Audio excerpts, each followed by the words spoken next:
damos la bienvenida a los amigos que nos siguen por internet. Hoy justamente quería compartirles, ya finalizando esta serie de charlas que hemos tenido con relación a los 3 primeros milagros de Jesús. En esta acción deliberada de Jesús de atender a la gente con más necesidad, y qué oportuno estar estudiando esto y estar hablando de esto en una mañana en la que el Señor nos ha dirigido a la confianza, a la seguridad de que Él tiene cuidado de nosotros. Nosotros vivimos en un mundo repleto de valores invertidos. Yo siempre digo esto y me lo van a seguir escuchando decir hasta el cansancio, porque nosotros somos así, vivimos en una cultura del trueque, del que me ayuda, ayudo. Si él tiene valor para mí, yo me transformo en alguien valioso para él. Le regalo al que me regala y voy a la fiesta del que fue a la mía. Nosotros no nos guiamos por la necesidad, nos guiamos por el trueque. Si él me ayudó, yo lo ayudo, pero si no me ayudó, que no cuente conmigo. Lo cual es muy triste, porque lo que hacemos es multiplicar las malas acciones, ¿verdad? Nosotros somos asociados del mal queriendo combatirlo. Está mal lo que hizo, yo nunca lo voy a ayudar a él. Te sembró por no ayudar. Bárbaro. Ahora te transformaste en otro no ayudador. Ahora ya hay 2. Él me pegó, dejá que yo me lo encuentre, le voy a dar un golpe. Pues ahora hay 2 violentos en vez de 1. Así somos y así hemos multiplicado. El mal se sembró y nosotros somos expertos. Los mismos que decimos combatirlo, somos expertos en multiplicarlo. Y Jesús, de una manera deliberada y bien intencionada, fue primero que nada a las situaciones más desamparadas de la sociedad. En estos días estaba escuchando a alguien hablando sobre cultura hebrea y me impactó lo que dijo. Era algo que yo no lo había escuchado ya, pero se me había olvidado completamente. Eso que ustedes escucharon del famoso publicano y el fariseo, ¿se acuerdan de la oración que hicieron? Que Jesús dijo, el segundo fue justificado porque el publicano dijo, gracias que no soy esto, que no soy otro, y que no soy como este, perdón, el fariseo dijo que no soy como este publicano, pecador, yo no soy él, gracias Señor. Uno lo ve como un acto de soberbia individual, pero los judíos tenían ese concepto en la oración. De hecho, escuchando a este señor que es experto en esto, él decía que los judíos generalmente oraban en la mañana para la época de Jesús y daban gracias por 3 cosas. Gracias que no soy leproso, gracias que no soy gentil y gracias que no soy mujer. Porque para la cultura judía, un malentendido, porque eso había pasado con la ley. Recuerden que Jesús vino a rescatar la ley. Jesús vino a decirles, ustedes malentendieron todo, no entienden nada. Porque la idea de Dios, del varón, fue tomada a la mujer, no como un sentido de inferioridad, sino de igualdad. Solo que los hebreos lo habían malinterpretado todo. Así que las mujeres no me miren feo, yo no pienso así, eso es lo que pensaban ellos, gracias a Dios. Hoy sabemos mejor, bendito sea el Señor. No solo de la igualdad, yo como lo decía el otro día, yo todavía le doy un plus a la mujer, hoy que los hombres estamos... La mujer es más independiente que el hombre. Es más fácil ver una mujer sola que un hombre solo. Un hombre solo es una desgracia. Pero bueno, por ahí vamos. Entonces, no voy a hablar sobre ese tema, ya hablamos bastante el otro día de nuestra eterna inmadurez. Anyway. Pero los judíos agradecían por eso. Ahora, si ustedes analizan, no es casualidad que los 3 milagros que registra Mateo es un leproso, un gentil y ahora una mujer. Es espectacular eso, me dio una amplitud, un entendimiento del texto. Por eso yo digo, cuanto más podamos ir estudiando. Yo me compré un libro de cultura hebrea de la época de Jesús. Uno entiende mejor 1.000.000 de cosas, porque para entender mejor el texto hay que contextualizarlo. Y entendiendo que el hebreo tenía un concepto de que había 3 maldiciones que no deberían tener, por la inferioridad, por el punto donde... Y cuando digo el hebreo, no, acuérdense que no estoy hablando de todo, sino estoy hablando de la casta religiosa que vivía en una esfera, una ridícula esfera de superioridad, que solo ellos se creían, by the way, aún en un tiempo en el que eran esclavos de Roma.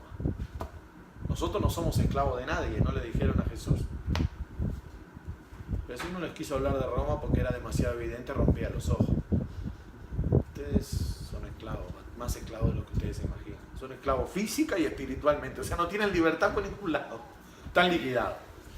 Y en ese acto deliberado, Jesús entra en la casa de un discípulo. Pedro ya estaba siguiendo a Jesús, de hecho seguramente él fue a la casa de Pedro. Y recuerden, en este tema de los milagros, a mí me gusta contextualizarlo no solo con el libro de Mateo, sino con los otros evangelios. El milagro de la suegra de Pedro, hay 13 evangelistas que lo registran. Lo registra Mateo en un acto deliberado e intencional.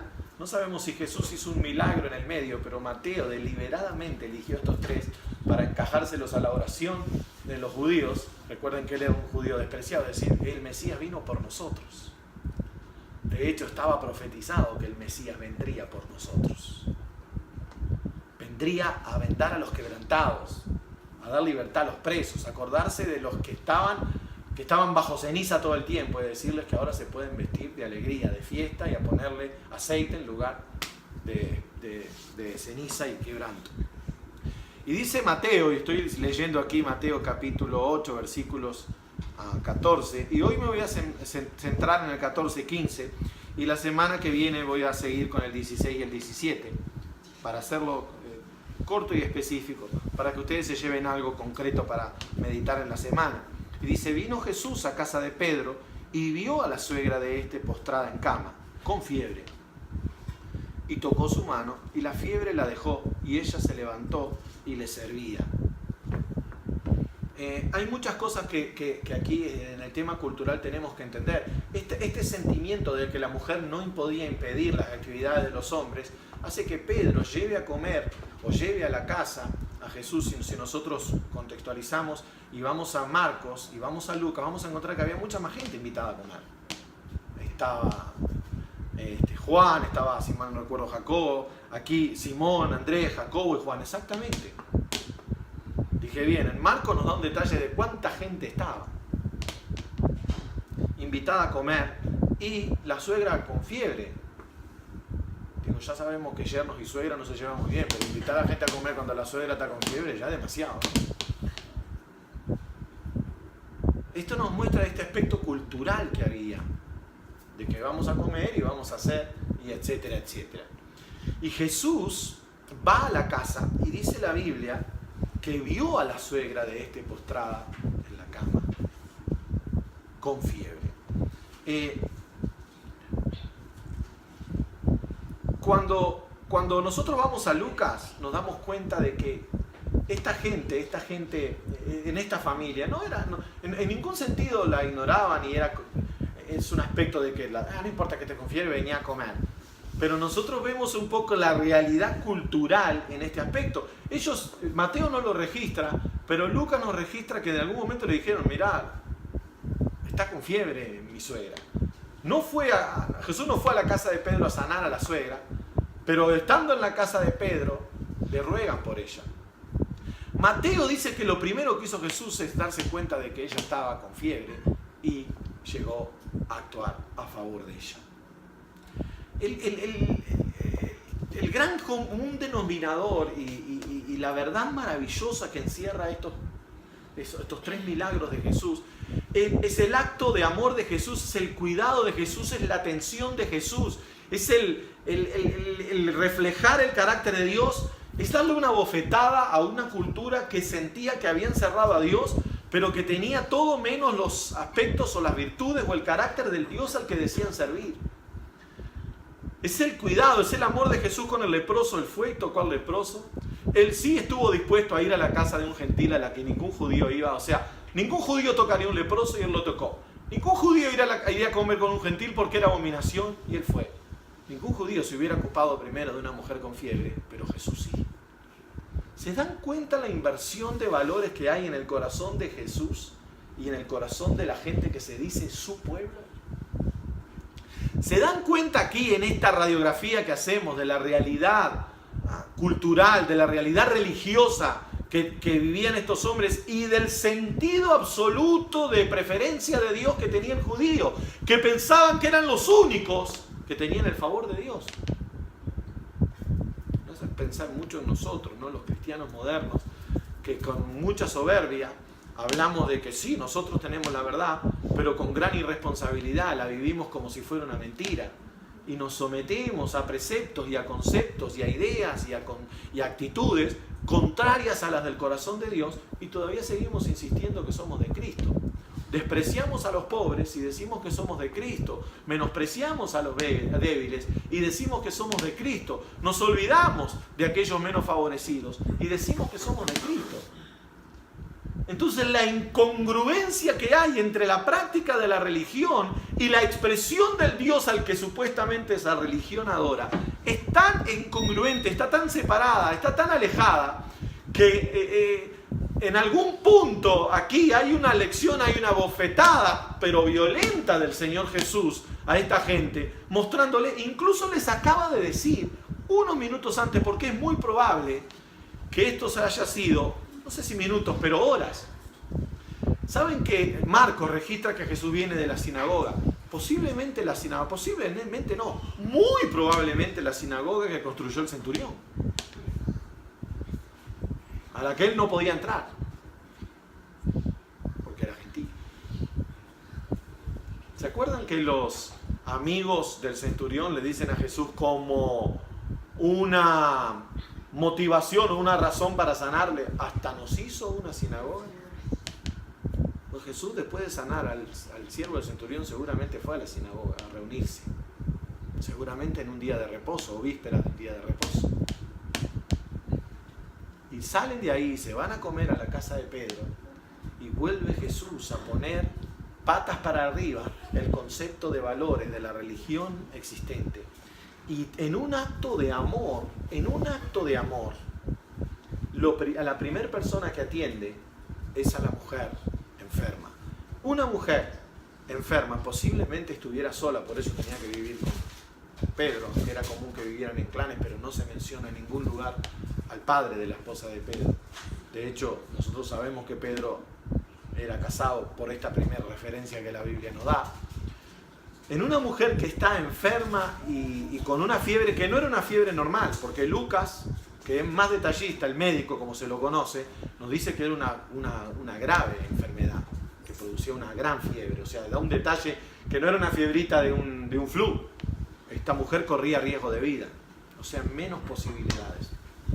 Y Jesús la atiende con un amor. Y déjenme también, para terminar esta mañana, hablarles de las reacciones. En el leproso él encuentra la adoración que no encontró en los judíos. En el centurión él encuentra la fe que no encontró en los judíos. Y en esta mujer encuentra un servicio inmediato que no encuentran muchos de los judíos que él va a sanar. Porque si ustedes leen el versículo siguiente, dice que tocó su mano. Aparte me encantan estas actitudes de Jesús. Aquí entre paréntesis, Jesús no es un sanador, no se para en las plataformas y anda gritando, sana, recibe y dame tu ofrenda.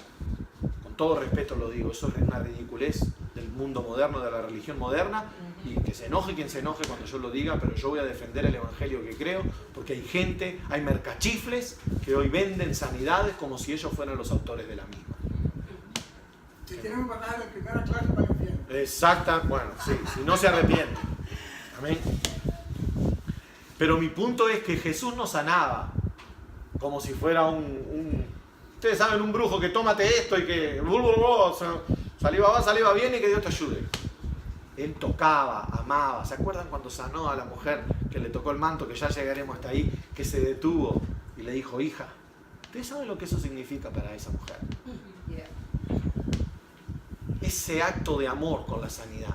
Aquí está un Jesús que no va a entrar porque tiene fiebre, no sea cosa que sea contagioso. By the way, la mayoría de las fiebres de la época eran contagiosas. La gente no tocaba a los enfermos, los ponía en cuarentena. Jesús los tocaba, Jesús tocó hasta el leproso. De hecho, lo toca antes de sanarlo al leproso, ¿se acuerdan? Y a la mujer también. En ese acto de bondad, de compasión. Ese es el espíritu de la religión cristiana, si se la puede llamar religión, porque es nuestra manera de expresar la fe. Es el espíritu de Cristo. Por eso que Pablo dijo, haya en vosotros el mismo sentir que hubo en Cristo Jesús. Esa es la cristiandad verdadera. La que homologa, la que ejemplifica, la que empatiza con Cristo. Y dice que la fiebre la dejó, inmediatamente ella se levantó. O sea, la sanidad fue tan absoluta y completa que ella se sintió bien en la hora. La sanidad de Cristo, la sanidad de Dios, sana. No necesita que tú la arregles, que tú la disfraces, que tú digas que estás sanado y que andás ocultando que en realidad te duele. Dios no necesita eso. Si Dios no te sanó, decilo que Él por algo no te sanó. Él va a usar la medicina o va a usar otros métodos. O te va a sanar en un futuro. Pero si no estás sano, no andes diciendo que Dios te sanó. No trates de inventar sanidad. Ah, sí, Dios me puso una muela acá atrás que no necesito. ¿Para qué miércoles Dios te va a meter otra muela si ya te creó con las que tenía? Dios es un Dios coherente, sanador, verdadero. No necesita sustituto. La mujer fue sanada en la hora. Y se levantó. ¡Puf! No como... Yo no me puedo levantar muy rápido, así que me anda con locura. ¿Verdad? Exacto, yo no estoy sanado todavía. El Señor tiene su tiempo. Amén. Entonces, ¿qué pasa? Dice que se levantó y le servía. Hay muy pocos registros en la Biblia de que la misma gente que fue sanada después servía a Jesús. De hecho, la mayoría de los dos que sabemos son mujeres.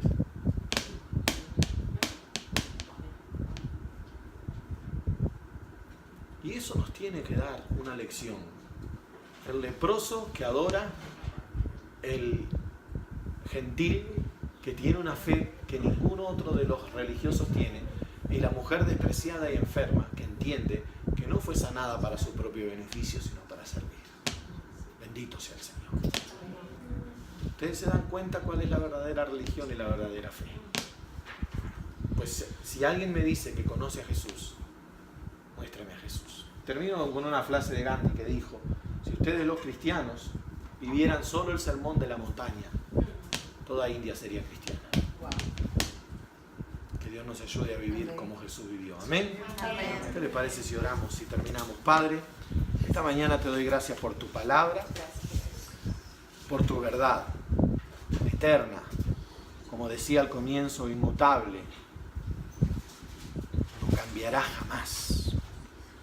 Quiero darte gracias por revelarte en tu palabra, por mostrarnos quién eres y por dejar en evidencia, porque lo necesitamos, que no eres lo que nosotros queremos que tú seas o de acuerdo a nuestras conveniencias.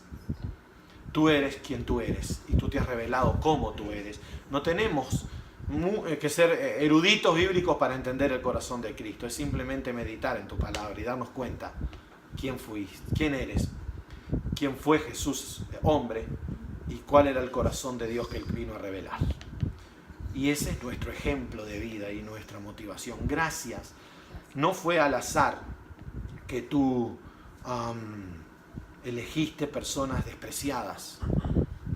Tú viniste a nosotros, que estábamos solos, que estábamos olvidados, que estábamos perdidos. Inclusive nosotros los gentiles de hoy no estaríamos aquí si no hubiera sido por Cristo. Y te doy gracias por el privilegio de conocerte, pero también por la responsabilidad de obedecerte, a la que queremos ser fieles y representar a Cristo tal y como tú fuiste, de tal manera que aquellos que no te conocen tengan la visión correcta del Dios al que servimos. Gracias por esta mañana y por tu presencia con nosotros, en el nombre de Jesús. Amén. Amén. Amén. Amén. Y amén. Sí. Oh, ok.